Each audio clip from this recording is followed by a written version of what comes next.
नमस्कार, आप देख रहे हैं बिग फाइट लाइव और मैं हूं आपके साथ श्वेता मिश्रा। कोरोना के मामले हर रोज सामने आ रहे हैं। कोरोना पूरी तरह खत्म हो गया है ऐसा भी नहीं है, लेकिन अगर पूरे देश के आंकड़ों को हम देखें और राजस्थान में कोरोना के मामलों को देखें तो जमीन और आसमान का अंतर साफ तौर पर नजर आता है। बीते 24 घंटों की बात करें तो राजस्थान में 30,000 से ज्यादा सैंपल लिए गए, जिसमें सिर्फ 3 पॉजिटिव यानी कोरोना संक्रमित मामले सामने आए, जबकि केरल में 30,000 से ज्यादा, महाराष्ट्र में 5,000 से ज्यादा, कर्नाटक में 1,000 से ज्यादा और तमिलनाडु में 1,500 से ज्यादा केस सामने आए। साथ ही राजस्थान के लिए सबसे सुकून की बात यह है कि अगस्त के महीने में राजस्थान में कोरोना की वजह से एक भी मौत नहीं हुई है। ये आंकड़े सुखद है। हम और आप यही कामना करते हैं कि कोरोना पूरी तरह से खत्म हो। कोरोना को हराने में सरकार की बड़ी भूमिका और प्रबंधन से इनकार नहीं किया जा सकता। राज्य सरकार को, सूबे के मुखिया अशोक गहलोत को इसके लिए बधाई, लेकिन जीत जिम्मेदारियों को और बढ़ाती है। सीएम गहलोत अस्वस्थ हैं, हमारी शुभकामनाएं उनके साथ हैं, वो जल्द से जल्द स्वस्थ हो। प्रदेश की जनता की दुआएं उनके साथ हैं। अब जब हम कोरोना पर निर्णायक जीत दर्ज कर चुके हैं और ऐसे में हम सबकी जिम्मेदारी बढ़ती है कि हमें लापरवाही बिल्कुल नहीं करनी है। सरकार ने जो गाइडलाइन बनाई है उसका पालन करना है। सत्ता पक्ष हो, विपक्ष हो, सामाजिक संस्थाएं हो या आम नागरिक, सभी को मिलकर कोरोना से लड़ना है। ऐसे में सवाल ये भी है कि अभी तो हम कोरोना से अच्छे से लड़ रहे हैं, लेकिन अगर कोरोना की तीसरी लहर आती है तो उसके लिए हम कितने तैयार हैं? आज बात इन्हीं तमाम मुद्दों पर होगी। डिबेट शुरू होने से पहले मैं भी फर्स्ट इंडिया के करोड़ों दर्शकों से ये अपील करती हूँ, वैक्सीन जरूर लगवाएं, मास्क पहने और सोशल डिस्टेंसिंग का पालन करें।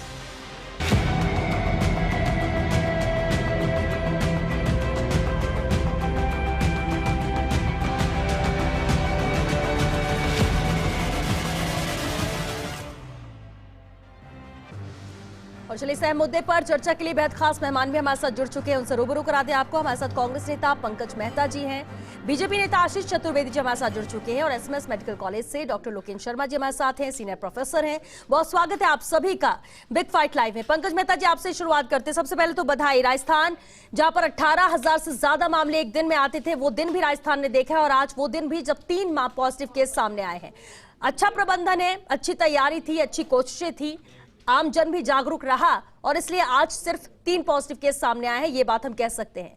लेकिन पंकज जी, किसकी जिम्मेदारी आप ज्यादा मानते हैं? और अगर आज 3 पॉजिटिव केसेस हैं, मात्र रह गए हैं, तो ऐसे में आप कैसे देखते हैं इस पूरे प्रबंधन को आने वाले वक्त के मद्देनजर भी?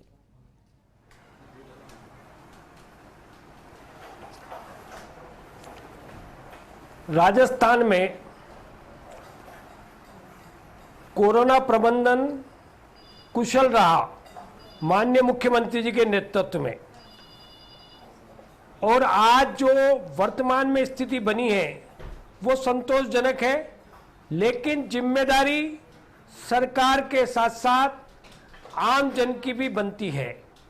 आम जन को जागरूक रहने की आवश्यकता है। तीसरी लहर से मुकाबला करने के लिए हम सबको तत्पर रहने की आवश्यकता है। जितने कोरोना के प्रोटोकॉल हैं उन सब की पालना सुनिश्चित होनी चाहिए, लापरवाही कतई नहीं होनी चाहिए। ये हम सबकी मिलकर जिम्मेदारी बनती है।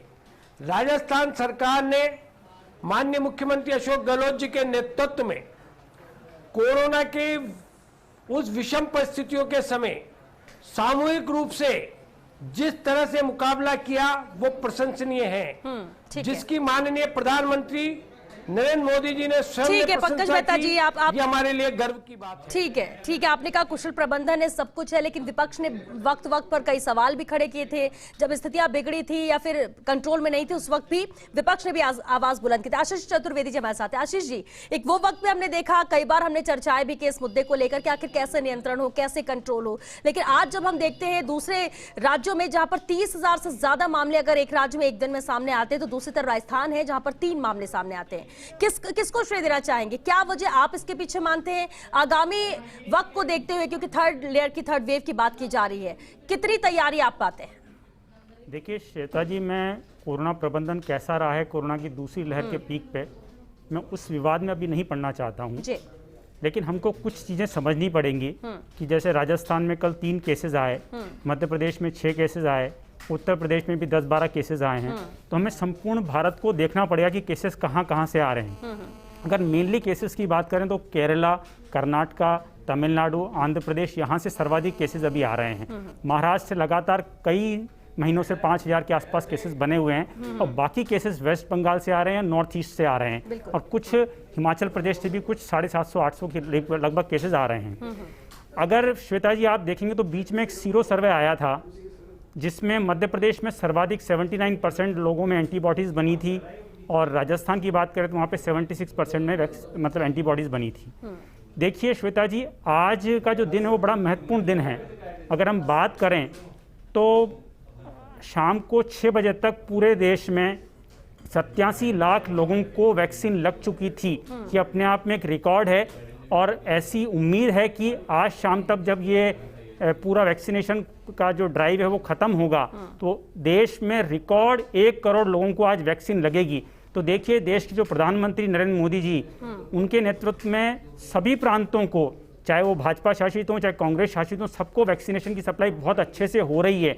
इसी कारण से राजस्थान भी आज तक 4 करोड़ 20 लाख लोगों को वैक्सीन लगा चुका है। राजस्थान की अगर हम बात करें तो मोर देन 60% लोग ऐसे हैं जो कि 18 प्लस हैं जिनको की वैक्सीन की कम से कम 1 डोज लग गई है, 20% लोगों को 2 डोज लग गई है। और श्वेता जी, केवल आज की बात नहीं है, कल और परसों दोनों दिन देश में 80-80 लाख से ऊपर वैक्सीन डोज लगी हैं। यानी आप ये कह रहे हैं कि वैक्सीनेशन ड्राइव जिस तेजी से चला, जिस तरह से वैक्सीन पहुंचाई गई, लोग वैक्सीनेट हुए, ये एक बिल्कुल बेहद अहम रीजन इसको देखिए श्वेता जी, जो एंटीबॉडीज बन रही है वो कैसे बन रही है, या तो कोई संक्रमण हो रहा है या फिर उसको जो वैक्सीनेशन की डोज लग रही है उससे उसमें एंटीबॉडीज बन रही है। तो निश्चित रूप से कहीं ना कहीं हम जो हर्ड इम्यूनिटी की तरफ बढ़ रहे हैं उसमें वैक्सीनेशन ड्राइव का एक बहुत महत्वपूर्ण रोल है। ठीक है, पंकज मेहता जी ने अपनी बात रखी। आशीष चतुर्वेदी, आपने भी कहा कि किस वजह से ऐसा हो रहा है, क्योंकि डॉक्टर लोकेंद्र शर्मा जी हमारे साथ मौजूद है। डॉक्टर लोकेंद्र, सबसे अहम देखिए, जब ये पूरा दौर चल रहा था, आप कोरोना वॉरियर की तरह आप लोग काम कर रहे थे और क्या जरूरतें थी, कहाँ क्राइसिस है, कहाँ कमी नजर आ रही, क्यों आंकड़े बढ़ रहे हैं, रिसर्च भी जारी थी तो ट्रीटमेंट भी जारी रहा। आज अगर 3 केसेस आए हैं तो सबसे पहले तो आपके व्यूज जरूर जानना चाहेंगे, उसकी वजह सबसे बड़ी आप क्या मानते हैं, और थर्ड वेव को लेकर जिस तरह से एक खौफ भी है कि थर्ड वेव आएगी, सितंबर से आ सकती है, उसके लिए क्या तैयारियां हैं? सबसे इम्पोर्टेंट चीज़ तो है कि जो राज्य सरकार ने जो बहुत अच्छा मैनेजमेंट किया और स्टेट के डॉक्टर्स ने बहुत अच्छा मैनेजमेंट किया और वैक्सीनेशन की जो ड्राइव चली है, उन सब चीज़ों की वजह से ये इतने ज़्यादा बहुत अच्छे रिजल्ट देखने को मिल रहे हैं। और दूसरी, जनता जागरूक है, सपोर्ट कर रही है, मास्क और वैक्सीनेशन में इस समय बहुत मोटिवेटेड है।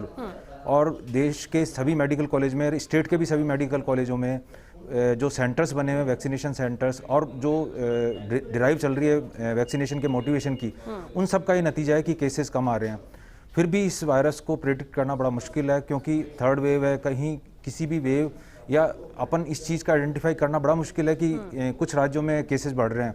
तो इस वायरस के लिए प्रेडिक्शन बहुत मुश्किल है, इसलिए अपन को प्रिकॉशंस बहुत रखना बहुत जरूरी है। ठीक है, लेकिन महाराष्ट्र और केरल में जितने ज्यादा मामले सामने आ रहे हैं, मतलब बहुत होता है जब 30,000 मामले केरल में सामने आए, 5,000 से ऊपर प्लस में ही महाराष्ट्र में आ रहे हैं और कुछ राज्य जहां पर आ रहे हैं, लेकिन सबसे दोनों सबसे ज्यादा है राज्य जहां पर आंकड़े, उसकी वजह क्या है? क्यों इन दोनों राज्यों में इतने ज्यादा मामले सामने आ रहे हैं? वैक्सीनेशन भी वहां हो रहा है, वहां जबकि शुरुआती दौर में भी वहां सबसे ज्यादा मामले थे, ज्यादा फोकस वहां पर किया गया था कि इसे कंट्रोल किया जा सके। आज के वक्त में ऐसी ही स्थिति बनी हुई है, आखिर क्यों, क्या वजह लगती है? इसकी वजह ये ऐसा हो सकता है कि जो सीरो सर्वे के रिजल्ट हैं वो और देश के एरिया में ज़्यादा थे और वहाँ थोड़े कम थे, एक वजह ये है। दूसरा वजह ये हो सकती है कि वहाँ जो जनता है वो हो सकता है कि मास्क और सोशल डिस्टेंसिंग रखने में उनको दिक्कत हो रही है या वो इतना पालन नहीं कर पा रही हो। दूसरा रीज़न ये हो सकता है। तीसरा रीज़न एक ये हो सकता है कोई एनवायरमेंटल फैक्टर्स ऐसे हो सकते हैं जिनकी वजह से वहाँ केसेस ज़्यादा आ रहे हैं, या वहाँ डर का एनवायरनमेंट ज़्यादा क्रिएट हो रखा है, ज़्यादा लोग टेस्ट को जा रहे हैं। वो एक रीज़न हो सकता है कि वो ज़्यादा मोटिवेटेड हैं फॉर कोविड टेस्टिंग के लिए। और एक रीज़न ये भी हो सकता है वैक्सीनेशन कम हो उन एरिया में, वो डेटा मेरे पास नहीं है, लेकिन अगर वैक्सीनेशन ज़्यादा होगा तो हो सकता है केसेस वहाँ कम आने शुरू होंगे, बिल्कुल कम हो और कंट्रोल हो सके वहाँ पर। पंकज मेहता जी, अभी आपने कहा कि ठीक है बहुत अच्छा प्रबंधन था प्रदेश में, सरकार ने किया, इस वजह से है। दूसरी तरफ अभी आपने सुना आशीष चतुर्वेदी जी ने क्या कहा, वैक्सीनेशन ही एकमात्र था कि सुरक्षित लोग तभी रहेंगे जब वैक्सीन लग सकेगी, दोनों डोज, और इसी गति में तेजी से चल भी रहा है और ये आंकड़े भी सामने आ रहे हैं। पंकज मेहता जी, ये इसको तो आप मानेंगे ना कि वैक्सीन आई केंद्र से और यहाँ पर भी ड्राइव तेजी से राज्य में चलाया गया और ये एक बेहद अहम वजह है ताकि ज्यादा से ज्यादा लोग सेफ हो सके और इसलिए आंकड़े कम आए?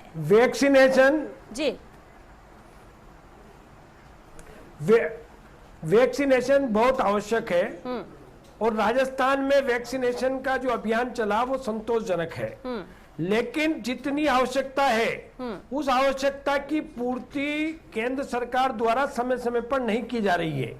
आज भी दूसरी डोज जितने लोगों को अपेक्षित है उतनी डोज उपलब्ध नहीं होने के कारण नहीं रख पाई। इसलिए केंद्र सरकार को और चाहिए कि तत्काल जितनी आवश्यकता है उतना वैक्सीनेशन के लिए वैक्सीन उपलब्ध कराया जाए। लेकिन आप ये मानते हैं कि सभी राज्यों में ऐसी स्थिति है? आपको लगता है कि सिर्फ राजस्थान में जागरूकता है, लोगों की लंबी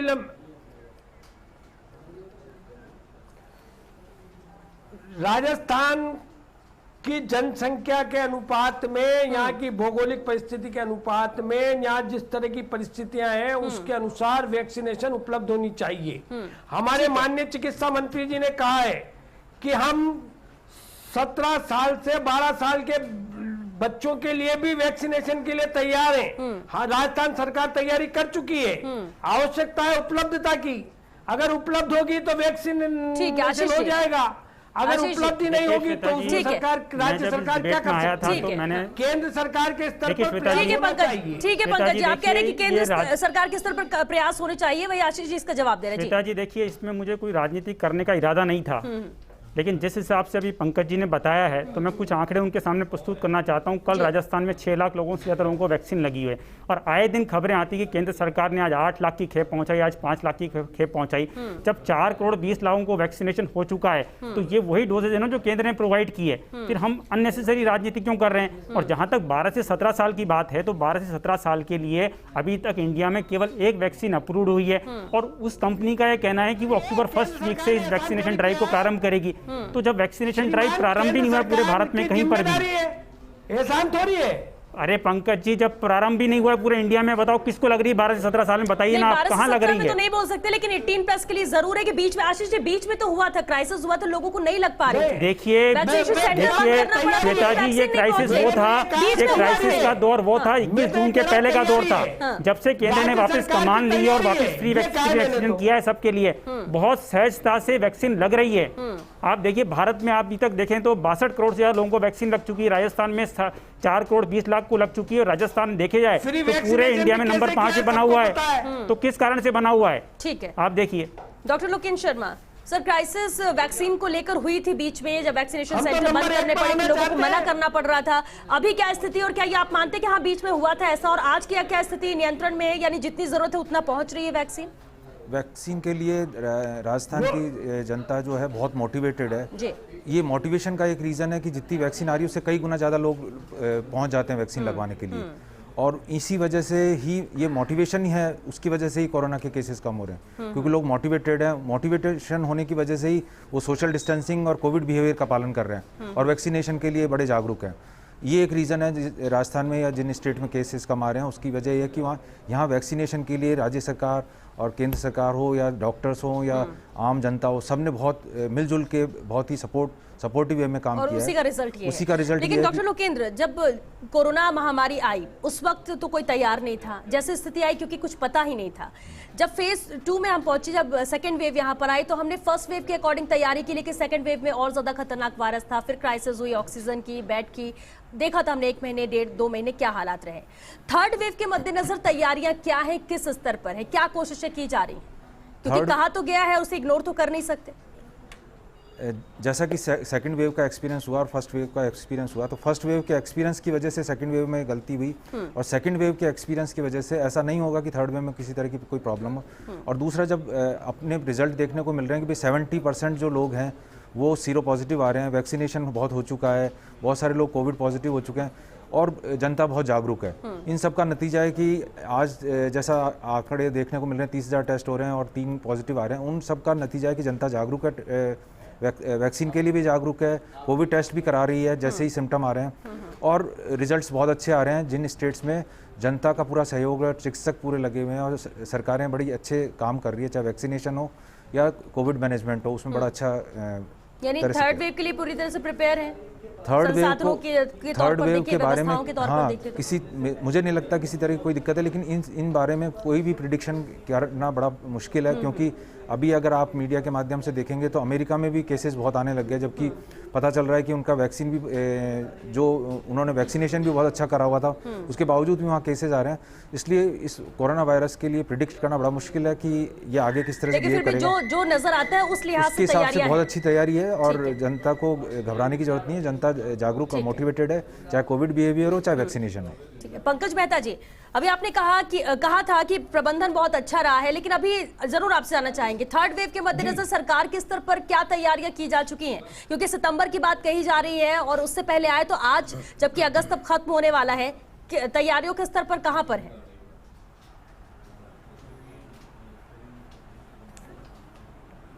सेकेंड वेव में ऑक्सीजन की भारी किल्लत का सामना करना पड़ा और केंद्र सरकार के रवैये के कारण भी भारी परेशानी उठानी पड़ी और उसी बात से सीख लेते हुए ऑक्सीजन प्लांट जगह जगह पर बहुतायत में बनाने का और निर्माण करने का काम पूरा हो चुका है। जो महत्वपूर्ण बात है, जिस तरह से उस समय कमी देखी गई वो कमी पूर्ति की गई है। राजस्थान के विभिन्न मेडिकल कॉलेजों में और अस्पतालों में आईसीयू वार्ड बनाए जाने लगे। वेंटिलेटर की जो कमी थी उसकी पूर्ति की जा चुकी है। पंकज मेहता जी, लेकिन बच्चों के लिए ज्यादा खतरनाक बताया जा रहा है। बच्चों के लिए जो तीसरी वेव में खतरा माना गया है, तो बच्चों के लिए भी आईसीयू, निक्कू वार्ड और उनके लिए भी पर्याप्त व्यवस्था सरकार द्वारा की जा रही है। ठीक है, सरकार द्वारा तैयारियां की जा रही है, व्यवस्थाएं की जा रही हैं थर्ड वेव को लेकर। आशीष जी, विपक्ष के तौर पर आप लोग भी नजर बना के रख रहे हैं, जहां जो क्राइसिस है वो क्या सरकार को कोई एडवाइस कर रहे हैं, अवगत कराया क्या कि कहां क्या जरूरतें हैं जिसकी तैयारी करनी जरूरी है? देखिए श्वेता जी, मैं कुछ बातें आपके चैनल के माध्यम से लाना चाहता हूँ। देखिए, कोरोना की तीसरी लहर की तैयारियों को लेकर के और जो डेथ हुई थी कोरोना काल में, उसके ऑडिट के लिए मुख्यमंत्री जी के निर्देश में चिकित्सा मंत्री ने कुछ समितियां बनाई थी। आप देखिए, उनको 26 मई से लेकर के 15 दिन में अपनी रिपोर्ट सबमिट करनी थी। आप देखिए, आज 26 मई से लेकर के अभी तक 3 महीना हो चुका है, लेकिन 3 महीने तक उस रिपोर्ट का क्या हुआ? रिपोर्ट अभी तक तो सबमिट ही नहीं हुई है। और कई लोग तो मेंबर से बोल रहे हैं कि हमने कमेटी से इस्तीफा दे दिया, हमने तो उसका आकलन ही नहीं किया है। तो देखिए, हमको तो ईश्वर से प्रार्थना करनी चाहिए कि तीसरी लहर ना आए, जो हमारी सीरो सर्वे की रिपोर्ट है वो सही रहे, हम अधिक से अधिक वैक्सीनेट करें, लापरवाही ना बरतें, कोविड जो प्रोटोकॉल्स उसका पालन करें। यही मुझे मतलब जनता को यही सलाह है।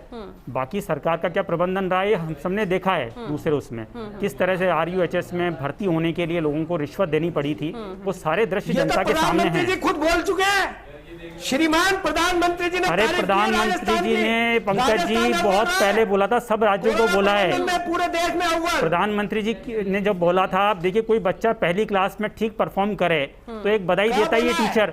अब उसके बाद वो बार बार फेल हो रहा है, आप देखिए लगातार फेल हो रहा है, वो सबको पता है। पंकज जी, वो शुरुआती तौर पे तारीफ की थी, भीलवाड़ा मॉडल का जिक्र किया था और उस मॉडल को दूसरे राज्यों ने भी इम्प्लीमेंट किया था, वो बिल्कुल ठीक है बात। लेकिन अप्रैल मई में 2 महीने क्या कुछ हुआ ये पूरे राजस्थान ने देखा है। लेकिन व्यवस्थाएं की गई है, ठीक किया गया, इसलिए आज स्थिति है कि 3 पॉजिटिव केसेस ही है।